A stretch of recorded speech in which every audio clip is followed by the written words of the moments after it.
তা গোবিন্দবাবু, এই বৃষ্টি বাদলা দিনেও কি আপনার জমিদারির কাজ ছেড়ে মন উঠছে না নাকি? কি আর বলবো কর্তা বাবু, সারা জীবন তো জমিদারির কাজ ছাড়া আর কিছু শিখিনি, তাই ওটা একদম রক্তে বসে গেছে। কিন্তু তাই বলে তো এই বৃষ্টির দিনে একটু রসিক না হলে চলে না। আর রসিক মানেই তো খাদ্যরস, তার থেকে বড় আর কিছু আছে নাকি? আপনি বড় খেতে ভালোবাসেন বাবু, আমি তো আবার অত খেতে পারি না। কিন্তু গোবিন্দবাবু, আমি একটু চিন্তায় আছি, মানে মনটা একটু খারাপ। কেন বাবু, কি হয়েছে? বড় বউকে বললাম যে এরকম বৃষ্টির দিনে একটু ভালো করে মুরগি কষা করবে, কিন্তু উল্টে সে শুনিয়ে দিল যে মুরগি কষা করতে গেলে নাকি অনেক ঝামেলা, বাজার থেকে মুরগি আনতে হবে, তাছাড়া আরো অনেক ঝুঁকি পাওয়া যাবে তাকে। তাই এখন মন চাইলেও আর খেতে ইচ্ছে করছে না। কিন্তু এই বয়সে আপনি খেতে ভালোবাসেন, তার তো উচিত আপনাকে করে খাওয়ানো।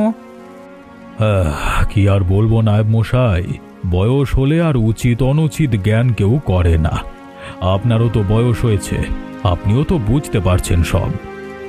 তা বুঝতে পারছি, তবে আপনার মানে আমার অপরাধ নেবেন না, কিন্তু আপনার বড় বউ একটু মানে বিশেষ অহংকারী, তবে আপনার ইচ্ছে তো মানে অমূলক বলে আমার মনে হয় না।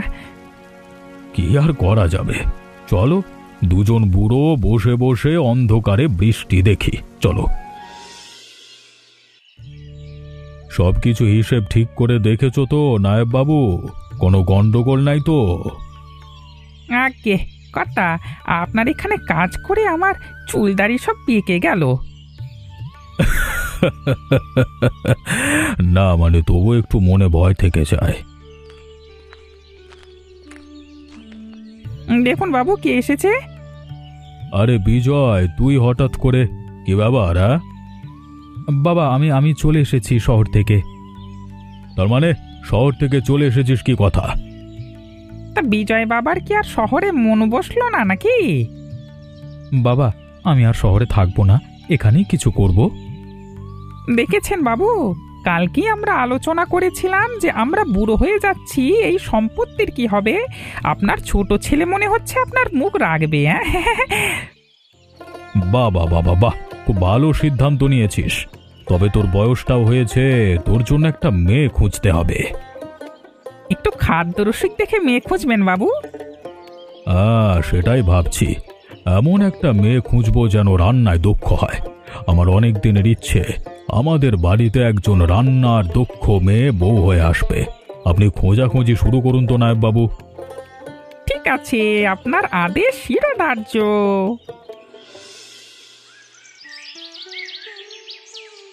বাবা বাবা বাবা, বাসন্তী, তোর হাতের রান্নার জন্য দেখছি দিন দিন তোর হোটেলে ভিড় বাড়ছে বাসন্তী। সব তোমাদের ভালোবাসা, আর কিছু নয়। মালতীর হাতে রান্নার জাদুর জন্য এখন অন্য গ্রাম থেকেও লোকজন আমাদের এখানে আসতে শুরু করেছে। শুধু কি তাই, হ্যাঁ, গ্রামের কথা ছেড়ে দাও, শহরে গেলেও এখন লোকে মালতীর হোটেলের কথা বলে। ওই জন্যই তো আমাদের গ্রামের নাম শহর পর্যন্ত পৌঁছে গেছে। আর এটা আমাদের গ্রামের গর্ব, তাই না? আজকেও তোমরা কষা মুরগি খাবে তো? অবশ্যই, অমন সুন্দর কষা মুরগি কি আর কোথাও পাওয়া যায়? আসলে আমি প্রথম থেকেই ভাবতাম যে এমন কিছু একটা করব যাতে গ্রামের নাম উজ্জ্বল হবে। তোমরা সবাই আমাকে এতটা বিশ্বাস করে এতটা ভালোবাসা দিয়েছো যে আমি রান্নাটা দিন দিন আরও উন্নতি করার সাহস পেয়েছি। আর তাছাড়া যা শিখেছি সব মায়ের কাছ থেকে। ঠিক আছে মা, তুই তাড়াতাড়ি সবাইকে খেতে দে, আমি ততক্ষণে থালা বাসনগুলো পরিষ্কার করে ফেলছি।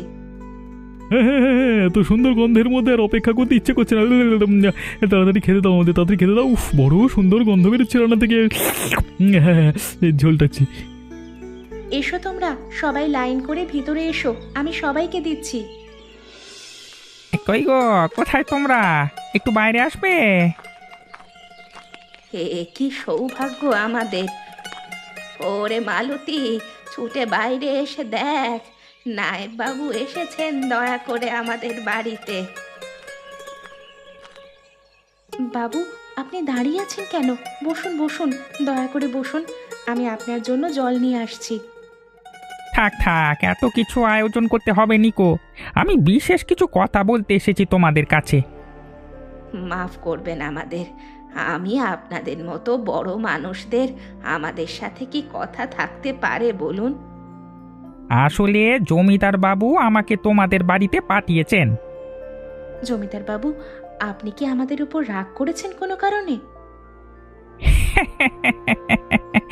বরং উল্টো বলতে পারো যে খুশি হয়ে বিয়ের প্রস্তাব পাঠিয়েছেন। তার মানে আমাদের বাসন্তীর সাথে জমিদার বাবুর ছেলের বিয়ে নাকি?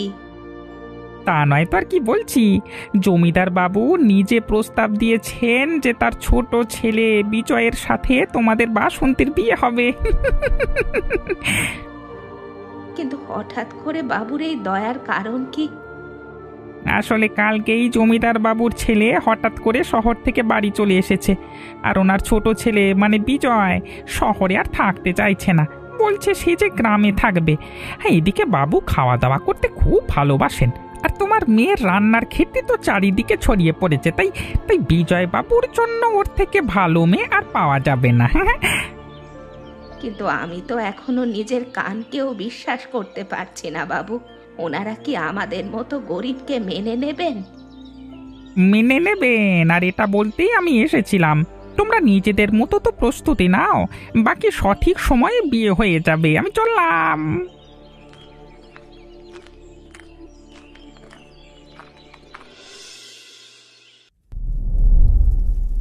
ভিখারি থেকে রাজরানী হওয়ার গল্প তো বইতে পড়েছিলাম, এখন দেখছি সত্যি হয়ে গেল, সেটা চোখের সামনে। বলি, তুই কি জন্মের সময় লটারি লাগিয়েছিলিস নাকি রে? এত সৌভাগ্য তোর কি করে হলো? আমি তো নিজে কিছু করিনি গো দিদি, যা সিদ্ধান্ত নিয়েছেন এই বাড়ির বড়রা নিয়েছেন। বাবা, পটর পটর করে আবার মুখে মুখে কথা বলছিস দেখছি। তা ভিকিরি বাড়ির মেয়ে হয়ে এই বড় লোকের বাড়িতে এসে তো দেখছি বেশ মালিক হয়ে সবকিছু অধিকার করে নিয়ে বসেছিস। অবশ্য তোদের মতো ছোট লোকদের শেখাতে হয় না যে কিভাবে পরের সম্পত্তি হাত করতে হয়। কি বলছো তুমি দিদি? আমি তো কোনো কিছুই হাত করিনি। হাত করিসনি মানে?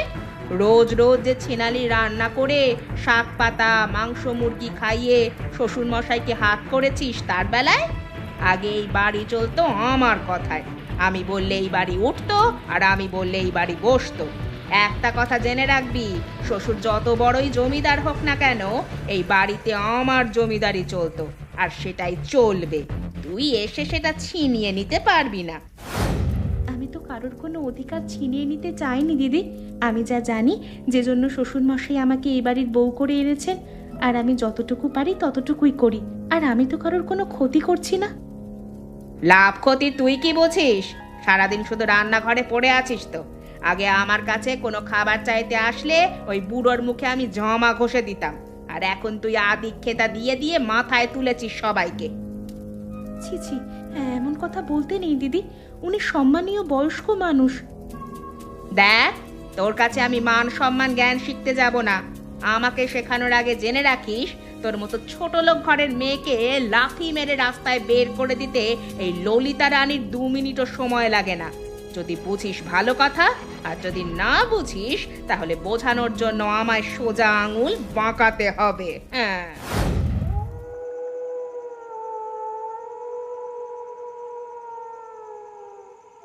বাবা, আপনাকে আরেকটু মাংস তরকারি দিই? দাও দাও বৌমা, আর একটু ভাত দাও। বড় ভালো রান্না করেছো তুমি, ভালো রান্না হয়েছে। আপনার পছন্দ হয়েছে রান্না? আহা, এই রান্না খেয়ে অতি নিন্দুকেও এর অসম্মান করতে পারবে না। আহা, বড় ভালো রান্না। তুমি আমাকে প্রমাণ করে দিলে যে আমি ভুল পছন্দ করিনি তোমাকে বিজয়ের জন্য, বুঝলে? সত্যি বাবা, এমন রান্না খাওয়ার জন্য যেন তপস্যা করতে হয়। হ্যাঁ, আসলে আমি এই বাড়িতে এসে নায়েববাবুর কাছে শুনেছিলাম যে আপনি খেতে খুব ভালোবাসেন। আরেকদিন কষা মুরগির মাংস খাওয়ার জন্য আপনাকে অপমানিত হতে হয়েছিল, সেজন্যই আজ আমি বিশেষ করে রান্নাটা করলাম। খুব ভালো করেছো বৌমা। আমি নায়েবকে বারবার বলেছিলাম যে গরিব ঘরের মেয়ে হলেও বড়দের নিশ্চয়ই সম্মান জানাতে জানে। যে বড়দের সম্মান জানাতে জানে না সে কোনোদিন এত ভালো রান্না হতে পারে না। যে বড়দের সম্মান জানাতে জানে না সে কোনোদিন এত ভালো রান্নার হাত পায় না। তুমি এত ভালো রান্না কোথায় শিখেছিলে মালতী? তার সাথে তুমি তোমার নিজের বুদ্ধি মিশিয়েছো। তোমার হাতে জাদু আছে, বললে হবে না। সব আপনাদের আশীর্বাদে বাবা। কিন্তু তুমি খেতে বসবে কখন? এবারে খেয়ে নাও। না বাবা, আপনাদের খাওয়া হয়ে গেলে তবেই আমি খেতে বসবো। আর তাছাড়া বাড়ির অনেকেরই খাওয়া হয়নি।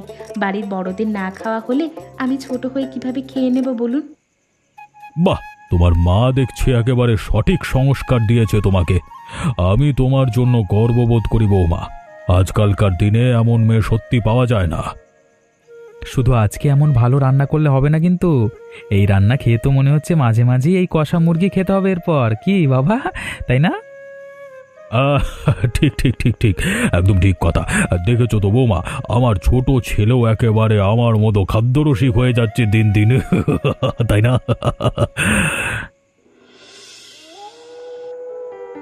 কি হয়েছে কি তোমার আজকে? রাতের বেলা কিছু খেলে না, আবার এখন দেখছি মানে না ঘুমিয়ে পায়চারি করছো। কি হচ্ছে কি? মাথায় মাথায় মাথায় কি আছে? কোরপোড়া? কি খাবোটা কি? তোমার তো আর চোখে নিজের বউয়ের জ্বালা দেখা যায় না। তুমি শুধু সারাক্ষণ নিজের ভাই আর ওই বুড়ো ভাম নায়েব আর নিজের বাপকে নিয়ে থাকো। ললিতা, কি হচ্ছে? ওরা গুরুজন। তোমাদের গুরুজনেরা এরকম ছোট লোক বদমাইশি জানলে আমি কোনোদিন তোমাদের বাড়িতে বউ হয়ে আসতাম না। ভেবেছিলাম যে জমিদার বাড়ি মানে ভালো বংশ হবে, কিন্তু যত বড় বাড়ি তার ভিতরে দেখছি তত বেশি নোংরামি লুকিয়ে আছে। কেন, তোমার সাথে কে কি নোংরামো করলো? শুনবে কে কি নোংরামি করলো? হ্যাঁ, শুনি। ওই ছোট বউ এই বাড়িতে ওদের ওই নোংরা বস্তি থেকে হোটেল চালিয়ে এসে ওটা থেকেই যত গন্ডগোল হয়েছে। এখন আর এই বাড়িতে আমার কথা কেউ শোনে না। রান্না মারানো হচ্ছে সারাক্ষণ, রান্না রান্না রান্না। লোক দেখিয়ে রান্না করে ভাবছে সবার মন জয় করে বসবে। এই বাড়ির মালিক হয়ে উঠেছে ছোট বউ। সেটাকে তুমি চোখে দেখতে পাচ্ছ না নাকি? কিন্তু সে তো কারোর ক্ষতি করেছে বলে আমার মনে হয় না। ওই গরিবের মেয়ে আজ শ্বশুরের মন জিতে নিল, আমার কি হবে? এবার তুমি ভেবে দেখেছো আমার কোনো দাম নেই নাকি? না না না না, আমি ওকে ছাড়বো না। কাল রান্নায় বিষ মিশিয়ে সব শেষ করে দেব। কি হয়েছে? কথা বলছো না কেন? হ্যাঁ, তুমি ঘুমিয়ে পড়ো, আমার মন ভালো নেই।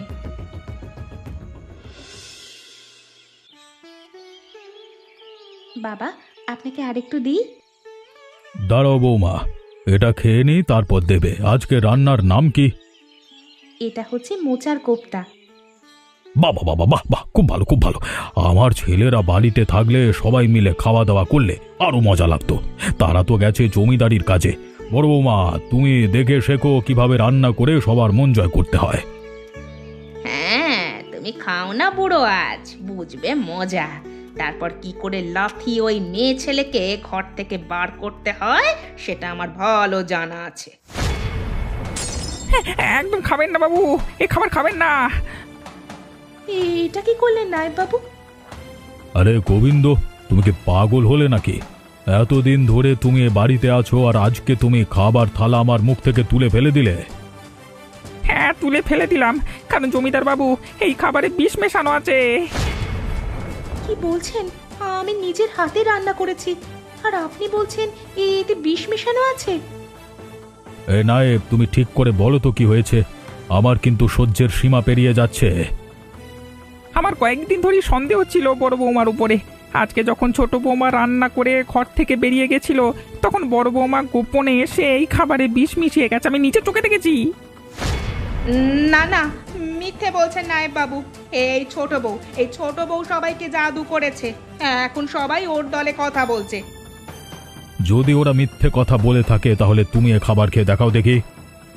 হ্যাঁ, খেয়ে দেখালি বোঝা যাবে সত্যি মিথ্যে। আমি তো বিশ্বাসই করতে পারছি না যে এক্ষুনি কি বড় একটা অঘটন ঘটেছে। তো এত বড় একটা ছলনা ঘটেছিল সবার সাথে। না, এটা আমি কিছুতেই মেনে নেব না। আজকে ছেলেরা সবাই বাড়িতে আসুক, এর বিচার হবে। শাস্তি তোমাকে পেতেই হবে। এই কাজ করে কেউ পার পেয়ে যাবে না।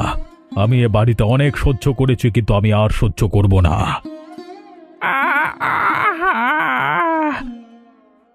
গোবিন্দ, গোবিন্দ, কি হয়েছে তোমার? গোবিন্দ, কথা বলো।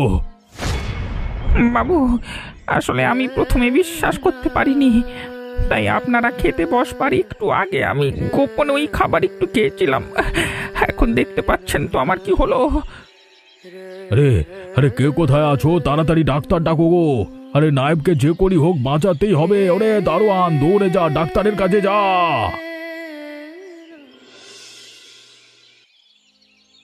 কি হয়েছে ডাক্তার? ডাক্তার কি বুঝছো? ডাক্তার ডাক্তার বলো না ডাক্তার। হ্যাঁ, অল্প খেয়েছিল আর সঠিক সময় আমাকে ডেকে আনা হয়েছিল, তাই এই যাত্রায় বেঁচে গেল। নাহলে মানে বুঝতেই পারছেন তো কি হতো। নাহলে খুব ভয়ানকভাবে তো মিশবেশানো হয়েছিল খাবারে। একটু বেশি খেলে কাউকে বাঁচানো যেত না, সবাই একসাথে মারা যেত। কি বলবো বলুন তো, মানে হাসিও পাচ্ছে, তবুও বলছি। কিন্তু এখন ঠিক হয়ে যাবে তো? কোনো চিন্তা নেই, আমি বিষ কাটার ওষুধের সাথে ঘুমের ওষুধ খাইয়ে দিয়েছি। ঘুম ভাঙবার পর একটু দুর্বলতা থাকবে, কিন্তু ধীরে ধীরে সেরে উঠবে, চিন্তার কোনো কারণ নেই আর। হ্যাঁ, নাইবাবু, নাইবাবু আমার বাড়িতে প্রথম সম্বন্ধ নিয়ে গিয়েছিলেন। ওনাকে আমি আমার বাবার মতোই মনে করি। উনিও আমার আরেক বাবা। আমি নিজে ওনাকে সেবা করে সুস্থ করে তুলব। আর এর বিচার আজকে সন্ধেবেলায় হবে। আমি আদেশ করছি সবাইকে, সন্ধেবেলায় সবাই যেন জমিদার বাড়ির উঠোনে জমা হয়। জমিদার বাবু, আপনি এত উত্তেজিত হবেন না। তুমি চুপ করো ডাক্তার। উত্তেজিত আমাকে এখন হতেই হবে, নাহলে এই বাড়িটাকে আর বাঁচাতে পারবো না আমি। অজিত, তুমি জানো তোমার বউ কি করেছে? তোমার গুণধর বউকে তুমি পছন্দ করে নিয়ে এসেছিলে, আর সেই বউ আজকে দুপুরে বিষ খাইয়ে আমাকে আর আমার এই বাড়ির সবাইকে মারবার পরিকল্পনা করেছিল। কি বললে বাবা তুমি? এটা কি শুনলাম আমি? নিজের কানকেও তো বিশ্বাস করতে পারছি না। না মানে ব্যাপারটা ঠিক সেরকম নয়। তুমি চুপ করো ললিতা, আর তোমার মুখ থেকে একটা কথা শুনতে চাই না আমি। তুমি আমার বাড়ির বউ, সেজন্য আমি সম্মান জানিয়ে এখনো তোমাকে বাড়িতে থাকতে দিয়েছি। কিন্তু আমি তো পুরো ঘটনাটা কিছুই বুঝতে পারছি না। আজকে দুপুরে ছোট বৌমা যখন রান্না করে রান্নাঘর থেকে বেরিয়ে গিয়েছিল, তখন বড় বৌমা হিংসে করে ও ঘরে ঢুকে সব খাবারে বিষ মিশিয়ে দিয়েছিল। আমাদের সবার ভাগ্য ভালো ছিল যে নায়েব মশাই দেখে এবং নিজের সেই খাবার মুখে দিয়ে পরীক্ষা করে আমাদের সবাইকে এসে জানিয়ে দেয়। আর সেই জন্যই আমরা এখনো নিজের পায়ে দাঁড়িয়ে আছি। আর বিশ্বস্ত নায়েব মশাই শুয়ে আছেন বিছানায়। ডাক্তার বলে গেছে যে যদি আমরা সেই খাবার খেতাম তাহলে আর আমাদের বাঁচানো যেত না। লজ্জা করলো না তোমার ললিতা? কালকে রাতে তুমি আমাকে অনেক কথা বলেছিলে, তাহলে তোমার মনের ভেতর এই চলছিল? ছি ছি ছি ছি বৌদি, তুমি শেষ পর্যন্ত এটা করতে পারলে? আমি তো তোমাকে নিজের মায়ের মতো সম্মান করতাম, আর তুমি শেষ পর্যন্ত কিনা ছি। আমাকে ক্ষমা করে দাও, আমার ভুল হয়ে গেছে। আমি হিংসা থেকে অন্যায় করে ফেলেছি। আর কোনো কথা নয়, এই মুহূর্তে তুমি এ বাড়ি থেকে বের হয়ে যাবে। দূর হয়ে যাও তুমি এক্ষুনি। বাড়ির কুকুর ছাগলের থেকেও খারাপ ব্যবহার করেছো তুমি। ছি ছি ছি ছি, বাড়িতে এক সেকেন্ড থাকবার তোমার আর কোনো অধিকার নেই গো। যদি এক্ষুনি না চলে যাও তাহলে মারতে মারতে বার করে দেবো রাস্তায় তোমাকে। যাও।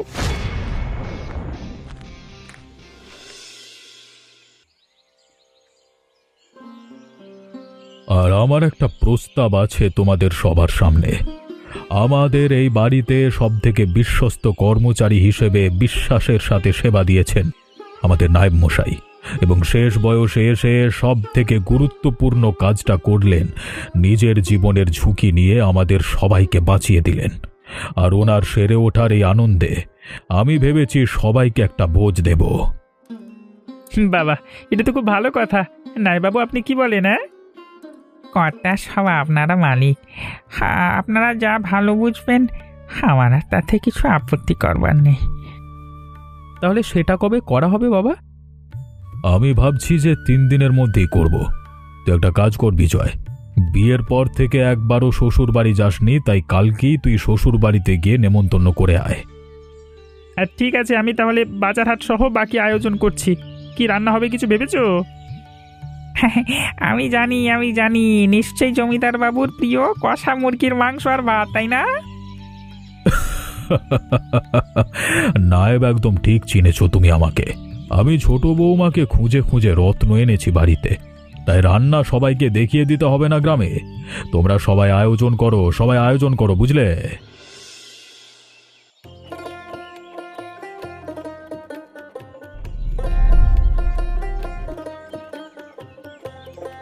বাসন্তী দেবী, কোনোদিন ধন্যবাদ দেওয়া হয় না আপনাকে, কিন্তু মনে রাখবেন যে আপনার মেয়ের জন্য আমরা গর্বিত। আমাকে আর ধন্যবাদ দিয়ে ছোট করবেন না। আপনারা যদি ওকে এত বড় দায়িত্ব দিয়ে এই বাড়িতে না নিয়ে আসতেন, তাহলে সারা জীবন হয়তো ও আমাদের এই ঝুপড়িতেই পড়ে থেকে হোটেল চালাতো। গ্রামের মানুষেরা এখন ওই হোটেল থেকে বঞ্চিত হচ্ছে বলেই তো জমিদার বাবু সবাইকে এবারে বাড়িতে ডেকে ভোজ খাওয়াচ্ছে, তাই না? তা যা বলেছো শশাঙ্ক ডাক্তার, আর মানুষজন দেখেছো কত আনন্দ করে খাওয়া দাওয়া করছে। তবে আশা করি বৌদিও একদিন ভালো হয়ে ফিরবে এই বাড়িতে। থাক, আর ওর কথা আলোচনা না করাই ভালো এখন। তোমরা সবাই খেতে বসে যাও। বাবা, আপনি চলুন আমার সাথে, আমি আপনাকে খেতে দেব। দেখেছেন তো বাসন্তী দেবী, আপনার মেয়ে এখন আর আমাকে ছাড়তেই চায় না। চলুন চলুন, একসাথে সবাই বসে খাওয়া দাওয়া করে নেওয়া যাক, চলুন। হ্যাঁ, আমারও পেটের ভিতর দিয়ে ছুঁচো দৌড়াচ্ছে, তো তাই আর অপেক্ষা করা যাচ্ছে না খিদেতে। ডাক্তার মানুষ হবে, বুঝতে পারছেন। উফ, কতদিন ভালো ভালো খাবার খাইনি। ডাক্তারবাবু, আজকে খেতে পারবো তো? এখন আপনি একদম সুস্থ হয়ে গেছেন, শুধু এক বাটি কষা মাংস নয়, চাইলে গোটা মুরগিটাও খেতে পারেন, খান না। পেটে গ্যাস হলে তো আমারই বাড়বে আর কি টাকা পয়সা। চলো চলো, সবাই বসা যাক। তুমি পেটের গ্যাসের ওষুধ পরে বিক্রি করবে, চলো। মানুষের ক্ষতি করলে যে ফল শেষ পর্যন্ত ভালো হয় না, সেটা তো দেখতেই পেলে তোমরা। উল্টে যাদের ক্ষতি করার চেষ্টা করা হয়, তাদের ক্ষতি কোনোদিনই করা সম্ভব হয় না। তাই বলছি, তোমরা কোনোদিন কারোর কোনো ক্ষতি করার চেষ্টা করো না। হিংসার ফল হয় মারাত্মক। আর তোমরা বলতে পারবে, গ্রামে আমার হাতের কোন রান্না সব থেকে বিখ্যাত ছিল? উত্তরটা কিন্তু তোমরা কমেন্ট করে জানিও। আর বড় বৌমার মতো না হয়ে তোমরা ছোট বৌমার মতো হয়ে যাও। আর আমাদের চ্যানেলটা সাবস্ক্রাইব করে আমাদের সঙ্গে থেকো এবং বন্ধুদের সাথে শেয়ার করতে ভুলো না, ঠিক আছে?